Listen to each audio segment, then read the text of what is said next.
Assalamualaikum warahmatullahi wabarakatuh. Kali ini saya akan menjelaskan tentang Sunan Gresik dimulai dari biografi. Sunan Gresik memiliki nama asli Maulana Malik Ibrahim, adalah salah satu tokoh Wali Songo, yaitu tokoh penyebaran Islam di Indonesia. Ia dikenal sebagai pelopor penyebaran agama Islam di wilayah Jawa Timur pada akhir abad 14 sampai abad ke-15. Sunan Gresik dikenal sebagai seorang tabib yang ahli dan membantu dalam pengobatan perawatan kesehatan di masyarakat. Sunan Gresik juga dihormati sebagai salah satu tokoh besar dalam sejarah penyebaran Islam di Indonesia, terutama karena pendekatannya yang penuh damai, bijaksana, dan menghormati budaya lokal. Dan selanjutnya, strategi, siasat, dan prinsip dakwah. Ada 7 poin di sini, yaitu yang pertama pendekatan kultural dan sosial. Sunan Gresik sangat menghargai budaya lokal di Jawa dan berusaha memasukkannya ke dalam nilai-nilai Islam dan praktik budaya yang sudah ada. Lalu yang kedua, dakwah melalui pendidikan dan pengajaran. Sunan Gresik mendirikan pesantren sebagai pusat pendidikan agama. Di pesantren ia mengajarkan tidak hanya ilmu agama, tetapi juga keterampilan praktis yang dapat membantu masyarakat dalam kehidupan sehari-hari. Lalu ada perdagangan dan ekonomi. Sebagai seorang pedagang, Sunan Gresik menggunakan perdagangan sebagai salah satu cara untuk berinteraksi dengan masyarakat. Yang keempat, pelayanan kesehatan dan sosial. Sunan Gresik dikenal sebagai seorang tabib yang ahli. Dia memberikan pelayanan kesehatan kepada masyarakat tanpa memandang luar latar belakang mereka. Yang kelima, dialog dan komunikasi yang damai. Sunan Gresik selalu mengedepankan dialog dan komunikasi yang damai dalam menyebarkan Islam. Ia menghindari konflik dan kekerasan yang menyebabkan masyarakat menjadi terpecah. Dia malah mendekatkan masyarakat dengan cara lemah lembut. Yang keenam, contoh pribadi yang baik atau uswatun hasanah. Sunan Gresik menjadi teladan melalui perilaku dan akhlaknya. Ia hidup dengan sederhana, bersikap rendah hati, dan selalu siap membantu siapa saja yang membutuhkan. Lalu yang ketujuh, pengembangan pertanian dan ekonomi. Selain dakwah agama, Sunan Gresik juga memperkenalkan teknik-teknik pertanian yang lebih efektif kepada masyarakat setempat. Dan selanjutnya, kesabaran sebagai kunci dakwah. Kesabaran sebagai kunci dakwah daripada Sunan Gresik itu ada beberapa poin. Dia melakukan beberapa kesabaran, yaitu yang pertama, menghadapi perbedaan budaya dan keyakinan, pendekatan bertahap, menghadapi penolakan dan ketidakpercayaan, memberikan contoh pribadi yang baik, mengatasi rintangan dakwah, membangun hubungan jangka panjang. Dengan menempatkan kesabaran sebagai kunci dalam dakwahnya ini, Sunan Gresik mampu menyebarkan ajaran Islam dengan cara yang damai, penuh pengertian, dan diterima secara luas oleh masyarakat Jawa. Halo semua, perkenalkan nama saya Aufa Isfi Rinjani. Di sini saya akan menyampaikan tentang Sunan Ampel, mulai dari biografi, strategi dakwah, prinsip dakwah, dan juga peninggalan Sunan Ampel. Jangan lupa ya untuk simak video berikut ini. Sunan Ampel. Sunan Ampel merupakan putra dari Maulana Malik Ibrahim atau Sunan Gresik. Ia merupakan keturunan ke-12 dari Husain bin Ali. Lahir di Campa pada tahun 1041 Masehi. Ia bernama asli Raden Rahman. Nama Ampel sendiri diidentik dengan nama tempat di mana ia bermukim, yakni di daerah Ampel atau Ampel Denta, wilayah yang kini menjadi bagian dari Surabaya. Sunan Ampel menikah dengan Nyai Ageng Manila, putri Adipati Tuban bernama Arya Teja. Sunan Bonang dan Sunan Derajat adalah anak-anaknya, sedangkan Sunan Kudus adalah cucunya. Sunan Ampel turut adil dalam pendiri kerajaan Islam pertama di Jawa, yakni Kerajaan Demak. Ia pula yang menunjukkan muridnya Raden Fatah, putra dari Prabu Brawijaya V, Raja Majapahit, untuk menjadi Sultan Demak. Beliau mendirikan pondok pesantren di Ampel Denta, Surabaya, yang merupakan salah satu pusat penyebaran agama Islam tertua di Pulau Jawa. Pada pertengahan abad ke-15, pesantren tersebut menjadi sentral pendidikan yang sangat berpengaruh di wilayah Nusantara bahkan mancanegara. Untuk berhubung dengan masyarakat setempat, Sunan Ampel memiliki cara dakwah yang unik, yakni dengan mendekati dan menggabungkan istilah-istilah Islami dengan bahasa yang dituturkan oleh orang Jawa. Misalnya, kata sholat diganti dengan kata sembahyang, yang identik digunakan masyarakat Jawa untuk beribadah. Peninggalan Sunan Ampel. Sunan Ampel memiliki beberapa peninggalan. Yang pertama, Masjid Jami Penele yang terletak di Surabaya. Berdasarkan sejarah, masjid ini diperkirakan dibangun pada sekitar abad ke-15. Yang kedua, makam Sunan Ampel yang terletak di sebelah kanan depan Masjid Ampel. Di kompleks makam tersebut juga ada makam istri dan murid-muridnya. Bahkan ada juga makam murid Sunan Ampel yang terkenal bernama Mbah Soli. Yang ketiga, Masjid Rahmat atau Kembang Kuning. Masjid Rahmat yang berada di daerah Kembang Kuning, Surabaya juga termasuk salah satu peninggalan dari Sunan Ampel. Yang keempat, Masjid Ampel. Banyak orang yang sudah tahu bahwa di kota Surabaya ini berdiri masjid kuno yang megah dan masih terjaga keasliannya hingga saat ini. Masjid kuno ini bernama Masjid Ampel karena yang mendirikannya adalah Sunan Ampel. Assalamualaikum warahmatullahi wabarakatuh. Perkenalkan, nama saya Umi Kausun Nasution. Di sini saya ingin menceritakan tentang Sunan Bonang yang dimulai dari biografinya. Sunan Bonang dilahirkan pada tahun 1465 Masehi di Rembang dengan nama asli Raden Maulana Magdum Ibrahim. Beliau adalah putra Sunan Ampel dan Nyai Ageng Manila. Sejarah hidup Sunan Ampel adalah pendiri sekaligus pengasuh pesantren Ampel Denta. Pendidikan Islam diperoleh Raden Magdum Ibrahim pertama kali dari ayahnya sendiri di pesantren Ampel Denta. Sejak kecil, Sunan Ampel sudah mempersiapkan putranya itu sebagai penerus untuk menyiarkan ajaran Islam di bumi Nusantara. Dalam dakwahnya, Sunan Bonang menggunakan seni sebagai alat untuk menarik perhatian masyarakat. Salah satu bentuk seni yang digunakan adalah seperangkat gamelan yang disebut bonang. Sebuah jenis alat musik kuningan yang memiliki bagian tengah yang menonjol. Jika benjolan itu dipukul dengan kayu yang lembut, akan menghasilkan suara yang indah. Terutama jika yang memukulnya adalah Sunan Bonang, pastinya suara musiknya sangat merdu. Ia adalah seorang wali yang memiliki selera seni yang tinggi. Penggunaan bonang sebagai media dakwah oleh Sunan Bonang sangat efektif. Ini terbukti dengan berhasilnya menarik simpati masyarakat sehingga mereka dengan mudah menerima Islam. Selain itu, lagu-lagu yang diajarkan oleh Sunan Bonang juga berisi ajaran agama Islam. Dengan pendekatan ini, masyarakat belajar Islam dengan senang hati, bukan karena dipaksa. Karya sastra Sunan Bonang penuh dengan keindahan dan makna tentang kehidupan beragama. Selain warisan intelektualnya, Sunan Bonang juga meninggalkan beberapa peninggalan fisik yang masih ada hingga saat ini. Peninggalan Sunan Bonang baik dalam bentuk fisik maupun intelektual menjadi bagian dari warisan budaya dan spiritual yang berharga bagi masyarakat, serta menjadi bahan studi yang penting dan dalam memahami kontribusinya terhadap agama dan kebudayaan di wilayah tersebut. Assalamualaikum warahmatullahi wabarakatuh. Perkenalkan, nama saya Salsabila Hanifah. Di sini saya akan membahas siapa sih Sunan Derajat itu. Sunan Derajat adalah salah satu sunan dari 9 Sunan Wali Songo. Nama kecilnya adalah Raden Hasyim, kemudian mendapat gelar Raden Syarifuddin. Sunan Derajat diperkirakan lahir pada tahun 1470 Masehi. Nah, selanjutnya di sini saya akan membahas tentang metode dakwah dari Sunan Derajat. Sunan Derajat berdakwah dengan memanfaatkan media seni, termasuk dengan suluk dan tembang panggung. Selain itu, ada pula ajaran catur piwulang yang isinya ajakan untuk berbuat baik kepada sesama.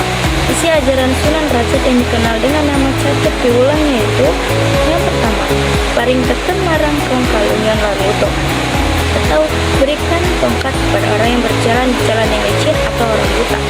Yang kedua, paring tangan marang kang kaliran, atau berikan makan kepada orang yang kelaparan. Nah, selanjutnya dalam metode dakwah, Sunan Derajat juga menyampaikan lewat pengajian secara langsung di masjid atau langgar, melalui penyelenggaraan pendidikan di pesantren, memberi fatwa atau petua dalam menyelesaikan masalah melalui kesenian tradisional. Selain itu, Sunan Derajat sangat memperhatikan nasib para fakir miskin, yatim piatu, dan orang-orang terlantar. Beliau juga menjadi sosok yang mengajak para bangsawan dan orang kaya untuk mengeluarkan infak, sedekah, dan zakat sesuai ajaran agama Islam. Sunan Derajat wafat pada tahun 1522 Masehi dan makamnya berada di Desa Derajat, Paciran, Lamongan, Jawa Timur. Sekian informasi dari saya. Terima kasih. Assalamualaikum warahmatullahi wabarakatuh. Hai, saya Putri Zakia Syarif Siregar. Saya ingin menjelaskan tentang biografi Sunan Gunung Jati. Nah, Syarif Hidayatullah atau yang biasa dikenal sebagai Sunan Gunung Jati lahir dari pasangan Syarif Hidayat Abdullah Umdatuddin bin Ari Nurul Alim dan Nyai Rara Santang. Sunan Gunung Jati lahir sekitar tahun 1450 Masehi di Mekah, ketika Sultan Syarif Abdullah dan Nyai Rara Santang sedang berziarah di Mekah dan Madinah. Nah, Sunan Gunung Jati wafat pada tahun 1568 dalam usia 120 tahun. Bersama ibunya dan Pangeran Cakrabuasa, beliau dimakamkan di Gunung Sembung. 2 tahun kemudian wafat pula Kiai Bagus Pasai Fatahillah dimakamkan di tempat yang sama. Makam kedua tokoh itu berdampingan tanpa diperantarai apapun. Nah, metode dakwah Sunan Gunung Jati yaitu yang pertama metode Mau'izatul Hasanah wa Mujadalah Billati Hiya Ahsan. Yang kedua ada metode Al-Hikmah sebagai sistem dan cara berdakwah para wali yang merupakan jalan kebijaksanaan yang diselenggarakan secara populer, atraktif dan sensasional. Yang ketiga ada metode Tadarruj atau Tarbiyatul Ummah. Dipergunakan sebagai proses klasifikasi yang disesuaikan dengan tahap pendidikan umat agar ajaran Islam dengan mudah dimengerti oleh umat dan akhirnya dijalankan oleh masyarakat secara merata. Yang keempat ada metode pembentukan dan penanaman kader serta penyebaran juru dakwah ke berbagai daerah. Yang kelima ada metode kerjasama. Yang keenam ada metode musyawarah. Para wali sering berjumpa dan bermusyawarah membicarakan berbagai hal yang bertalian dengan tugas dan perjuangan mereka. Karya-karya Sunan Gunung Jati yaitu pendirian tempat ibadah, khususnya masjid, telah dilakukan sejak Islam masuk di Cirebon untuk kepentingan ibadah dan pengajaran agama Islam. Pangeran Cakrabuana kemudian mendirikan sebuah masjid yang diberi nama San Tajuk Jalagrahan. Jala artinya air, Graha artinya rumah. Masjid ini merupakan masjid pertama di Tatar Sunda dan didirikan di pesisir laut Cirebon. Masjid masih terpelihara dengan nama dialek Cirebon. Masjid masih Pejalagrahan, tempatnya di dalam Keraton Pakumwati, Pasepuhan. Masjid tersebut dibangun sekitar tahun 1454. Rifki Farah Lubis, saya akan membahas siapakah sosok Sunan Kalijaga itu. Sunan Kalijaga merupakan keturunan dari bangsawan yang merupakan anak dari bupati di Tuban Majapahit yang bernama Tuwunggu Malitikta dan ibunya bernama Dewi Nawang Arum. Beliau lahir pada tahun 1490 Masehi. Beliau memiliki nama kecil yakni Raden Said atau biasa dipanggil dengan Raden Said. Beliau sangat dikenal di kalangan masyarakat. Dikarenakan beliau adalah anak bangsawan, beliau memiliki banyak nama sebutan, yaitu Lakojaya, Sheikh Malaya, Raden Abdurrahman, Putra Tuban, dan lainnya. Beliau berdarah tanah Arab dan berdarah Jawa. Banyak yang mengatakan beliau sangatlah sosok yang baik. Beliau dihargai di sekelilingnya. Beliau memiliki 3 istri yaitu Dewi Sarah. Pernikahannya dengan Dewi Sarah dikaruniai oleh 3 orang anak, yaitu Raden Umar Said, yakni Sunan Muria, Dewi Rukayah dan Dewi Sofia. Pernikahannya dengan Siti Zainab dikaruniai oleh 5 orang anak, yaitu Ratu Nganjun, Nyi Ageng Penegak, Sunan Hadi, Raden Abdurrahman, dan Nyi Ageng Ngerang.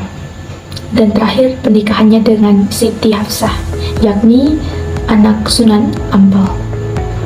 Strategi beliau dalam berdakwah yaitu beliau memanfaatkan dengan cara beliau memiliki keahlian yang berlakon amat tinggi. Beliau memanfaatkan keahliannya dalam menyiarkan agama Islam melalui seni, yaitu wayang kulit. Dasar beliau dalam berdakwah pun, beliau mengkulturasikan ajaran dakwah ini dengan wayang dan menyiarkan nilai sisa-sisa dalam suatu karyanya, yaitu ajaran Islam di dalamnya. Dan akhirnya semakin banyak dikenal oleh bangsa-bangsa dan warga-warga di sekitar beliau memakai konsep dalam berdakwahnya. Beliau memiliki konsep yaitu momot, momong, dan momor. Momor adalah suatu konsep di mana mudah berbaur dan tidak eksklusif. Momong adalah suatu konsep pelan-pelan membuka potensi dan pikiran seseorang untuk mengajak kepada kebaikan, yakni ajaran Islam. Dan terakhir, momot. Momot adalah suatu tindakan yang memahami situasi orang lain dan tidak mudah menyalahkan orang lain. Beliau akhirnya pun meninggal pada tahun 1680 Masehi, menutup usianya pada usia 131 tahun di kota Demak. Halo, aku Kaulah. Di sini saya akan menjelaskan siapakah Sunan Muria dan juga Sunan Kudus, yang dapat kita ketahui bahwasannya keduanya termasuk ke dalam anggota Dewan Wali Songo.